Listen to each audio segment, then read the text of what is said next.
این نورسون از جماعت‌های دهات غالبانی دوری منطقوی آزمون‌های فنی مکتبچگان هستند. داوطلبان راحت به دوری ولایتی میباشند.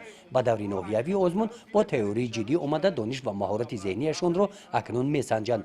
اینجا بهترین متمتیکدان‌های ناحیه بهترین زبان‌ها به روسی و انگلیسی آزاد گفتگو می‌کردگی‌ها آمدند. یادآور باید گردید که سال گذشته 8 نفر خوانندگان مؤسسه‌های تحصیلات میانه عمومی ناحیه واسه غالبی آزمون‌های فنی بین‌المللی گردیدند که در مقیاس ولایت نشان داده بهترین میباشد.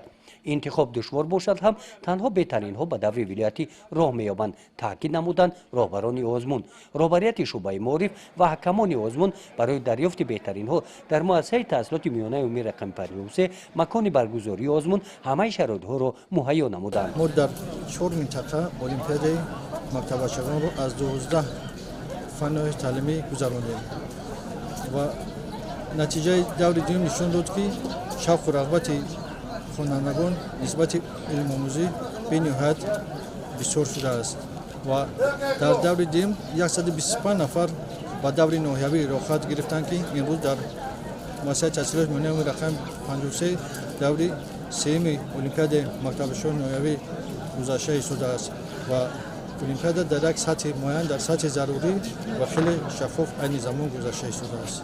ما امیدواریم که 66 نفر خوانندگان که با المپیاد ولایتی رخصت میگیرند در ولایت آبروی ناحیه را بلند می‌آورند. در آزمون والدان نورسان هم اشتراک نموده رفت آزمون را از نزدیک تماشا کردند. طبق قاعده‌های معین گردیده شفافیت آزمون تامین گردیده رفتیان را توسط مانیتورها مشاهده نمودن ممکن بود. گزارشی خواجه نظریف خدای نظر ظهوروف از ناحیه واسه برای برنامه اطلاعات نوید.